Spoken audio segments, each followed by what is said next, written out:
आज हम बहुईश्वरवाद के विषय पे चर्चा करने जा रहे हैं कि कैसे इंसान एक ईश्वर से बहुईश्वरवाद की ओर चला गया। और हिंदू धर्म के वेदों पे और उपनिषदों में ये लिखा है कि मूर्ति नहीं बनाना, ईश्वर का मूर्त रूप नहीं बनाने के संदर्भ में लिखा है। इन सारी चीजों पे आज हम चर्चा करने जा रहे हैं इस वीडियो के अंदर में, तो इसलिए बने रहें अंत तक इस वीडियो में।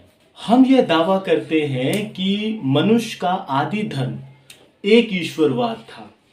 इस एक ईश्वर से जो पहला प्रस्थान हुआ प्रकृति के उपासना के दिशा में हुआ, जहां सूर्य, चंद्रमा, तारे, पृथ्वी की बड़ी बड़ी वस्तुएं जैसे अग्नि, वायु, पानी, पृथ्वी की बड़ी बड़ी वस्तुएं आम उपासना की वस्तु बन गई।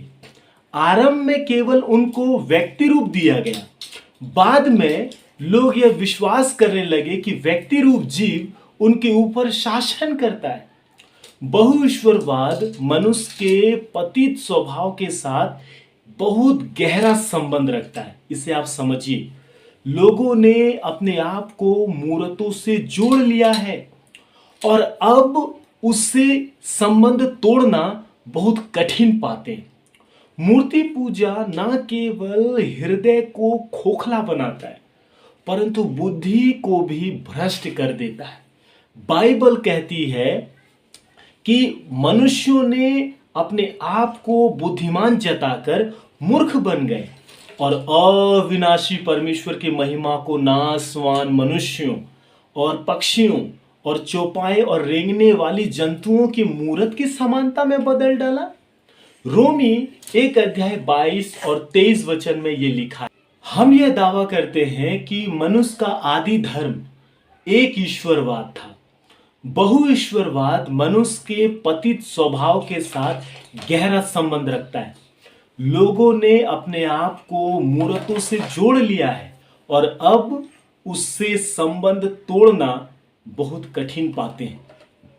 मूर्ति पूजा न केवल हृदय को खोखला बनाता है परंतु बुद्धि को भी भ्रष्ट कर देता है। मनुष्य को बहुईश्वरवाद से फिरकर एक ईश्वरवाद के पास आना चाहिए। अब हम हिंदू धर्म के कुछ ग्रंथों में मूर्ति पूजा या ईश्वर की मूर्ति बनाने के खिलाफ उल्लेख पाते हैं या हमें उल्लेख मिलता है। इसके विषय पे हम अब चर्चा करेंगे, विशेष रूप से वेदों और उपनिषदों में, जो हिंदू धर्म के प्राचीन और मूल ग्रंथ है। इन ग्रंथों में ईश्वर को निराकार मतलब बिना रूप और सर्वव्यापी माना गया है। उदाहरण के लिए यजुर्वेद में है ना 40:8 में कहा गया है कि ईश्वर निराकार है और उसका कोई रूप नहीं है ना, और उसे मूर्त रूप में सीमित नहीं किया जा सकता। यहाँ पे ये कहा जा रहा है कि ईश्वर को मूर्त रूप में सीमित नहीं किया जा सकता। हम ऋग्वेद में भी ये देखते हैं, यहाँ भी ईश्वर को अनादि, अनंत और निराकार बताया गया है, जिसे किसी भौतिक रूप में बांधना उचित नहीं माना गया है ना। इसमें ईश्वर को निराकार और अरूप बताया गया है, जिसमें मानव द्वारा बनाए गए रूपों में व्यक्त करना सीमित करने जैसा है। इन ग्रंथों में यह विचार है कि ईश्वर को मूर्ति में बांधना या उसका कोई निश्चित रूप बनाना उसकी सर्वव्यापी और अनंत प्रकृति को कम करना है। तो फिर आज मनुष्य ईश्वर का मूर्त रूप क्यों बनाता है? आज मनुष्य ये सोचता है कि हम इस मूर्ति के माध्यम से हम उस अनंत अनादि परमेश्वर का आराधना करने में हमें आसानी होता है, इसीलिए वे अपने लिए एक ईश्वर का मूर्त रूप को तैयार कर लिए हैं। लेकिन वेदों में, और जैसा हिंदू धर्म के वेदों में ये आया है कि ईश्वर का मूर्त रूप नहीं बनाना है। सो आप देखिए कि फिर आज ये एक अलग कॉन्सेप्ट हो जाता है कि ईश्वर को क्यों मूर्त रूप में परिवर्तित किया गया। ये मनुष्य का पतित स्वभाव के साथ गहरा संबंध रखता है।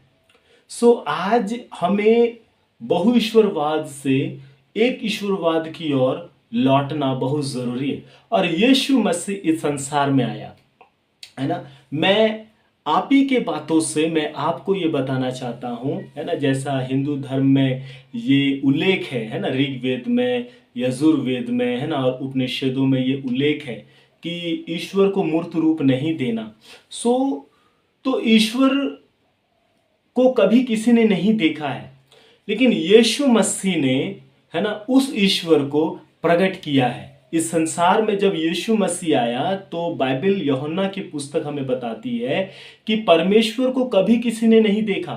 एक लौता पुत्र जो पिता की गोद में था, उसी ने उसे प्रकट किया। सो यीशु मसीह इस संसार में परमेश्वर को प्रकट करने के लिए संसार में है, परमेश्वर के प्रेम को और परमेश्वर के उद्धार को और परमेश्वर के उस महिमा को, है ना, वो प्रकट करने के लिए इस संसार में आया। सो इसीलिए हमें एक ईश्वरवाद की ओर आना बहुत जरूरी है। और एक ईश्वरवाद की ओर आने के लिए यीशु मसीह क्या है, वो मार्ग है, वही सत्य और वही जीवन है। उसके बिना हम उस जीवित और सच्चे परमेश्वर के पास नहीं पहुंच सकते। यीशु ने कहा कि यूहन्ना 14 अध्याय में कि मार्ग, सत्य और जीवन मैं ही हूं, बिना मेरे द्वारा कोई भी उस जीवित पिता के पास, परमेश्वर के पास नहीं पहुंच सकता। आज हम माध्यम बनाते हैं कि इस मूर्त के द्वारा हम उस सच्चे ईश्वर के पास चले जाएंगे। नहीं, वो तो मनुष्य के द्वारा बनाया गया एक काल्पनिक, एक मनगढ़ंत, एक निपुण कारीगरी ही है। वो ईश्वर नहीं है, वो मनुष्य का एक कारीगरी ही है।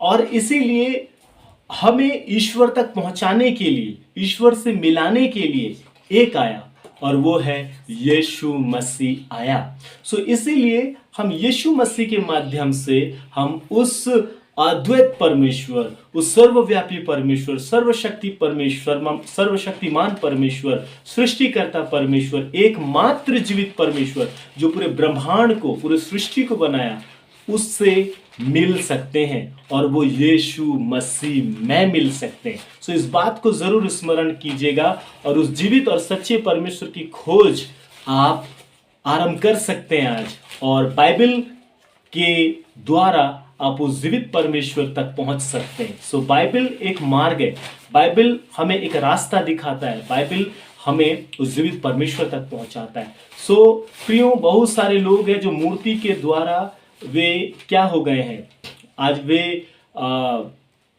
एक ईश्वर के रूप को वे सीमित करके रख दिए हैं।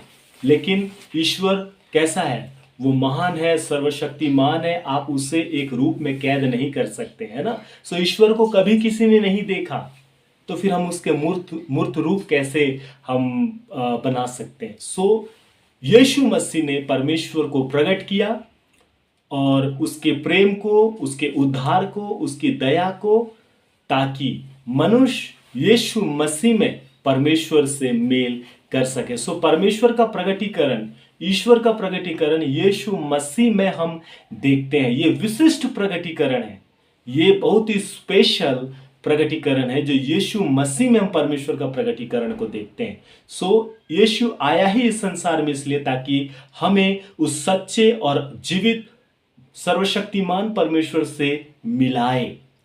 सो इसीलिए आज यीशु इस संसार में आया ताकि हमारे पापों का वो उद्धार करे और हमें जीवित और सच्चे परमेश्वर से हमें मिलाए और बहुईश्वरवाद से हमें निकालकर एक ईश्वरवाद की ओर लेकर जाए, या एक ईश्वर के पास लेकर जाए जिसने पूरे संसार को, सृष्टि को बनाया है ना। सो उस एक ईश्वर को जानने के लिए आप के अंदर यदि भूख है, रुचि है, तो आज से खोज आरंभ कीजिए और आपका खोज जरूर यीशु मसीह में पूरा होगा। गॉड ब्लेस यू, परमेश्वर आशीष दे। इस वचन को, इस वीडियो को जितना हो सके शेयर कीजिए, जितना हो सके कमेंट कीजिए, जितना हो सके इसे पूरे भारत में फैला दीजिए।